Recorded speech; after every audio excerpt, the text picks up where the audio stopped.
When we're building new exhibits at our facilities, our zoo, our botanic garden, and our aquarium, we always try to tie in an education component. And if you can make it be an art piece as well as an education component, involve the staff, involve students, I mean, how fantastic is that? We're here to teach about conservation, to really inspire education through environmental awareness. And so the Project SNAP idea was a really great way for us to be able to do that. One of the things that we were looking to do is get guests engaged in amphibian conservation. And one of the groups of people that we were really hoping to interact with were the kids, were the children that come here. What was really exciting is the participation. It was statewide, 7,000 kids, and it bodes well for the next generation. They were excited about this. They came and participated. They were able to see their artwork on the mural, and I think they learned a valuable lesson that together we can save the environment. In my artwork, I created a frog in a swamp. He's on a lily pad, just resting in the sun. They have sticky pads on their fingers and toes, so they can actually climb better, and I thought that was really amazing. This is the water.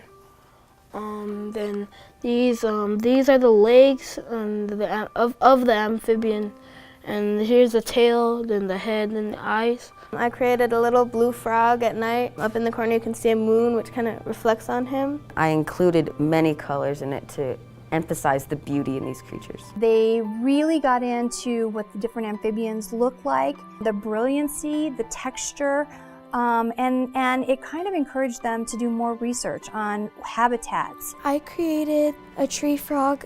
Its environment is in the rainforest. It's like spring, so flowers are blooming. The setting is in New Mexico with the tram right here going up to the top of the Sandias, and it's at sunset, and the frog is sitting on a piece of driftwood in the Rio Grande, and then there's a sign pointing to the Albuquerque Biopark where this mural is. We often had talks about who even cares about these amphibians.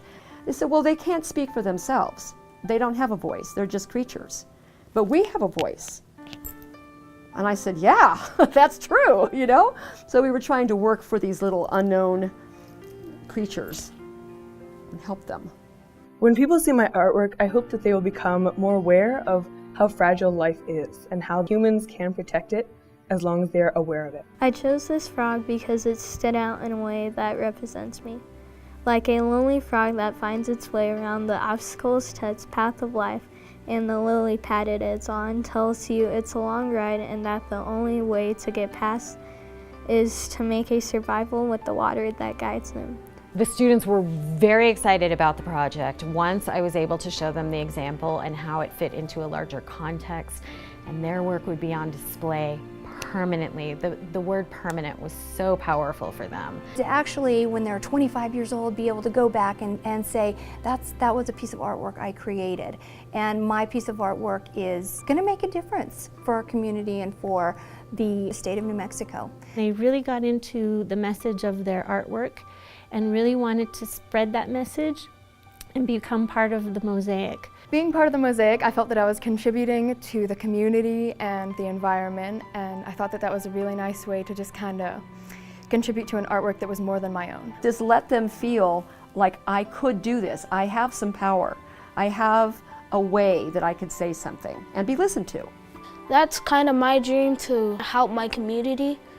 So I think that's what I feel about being part of the Mosaic. I felt like I was participating in a conservation effort and that I was donating a piece of my potential into the world to kind of help people realize that amphibians are creatures that add color to the world and are extremely important, and I hope people see that one little piece of artwork adds so much to the community, just as amphibians do. Being one of the thousands of people that have created artwork for this, it makes me feel that I am helping with this, and that all these thousands of other people, that they also care about the amphibians, and that with us together that we can save the amphibians. When people see the Mosaic, I hope that they'll notice that it's their turn to do something for the amphibians so they could help the world be more green. And yeah, you guys, it's your turn to help us.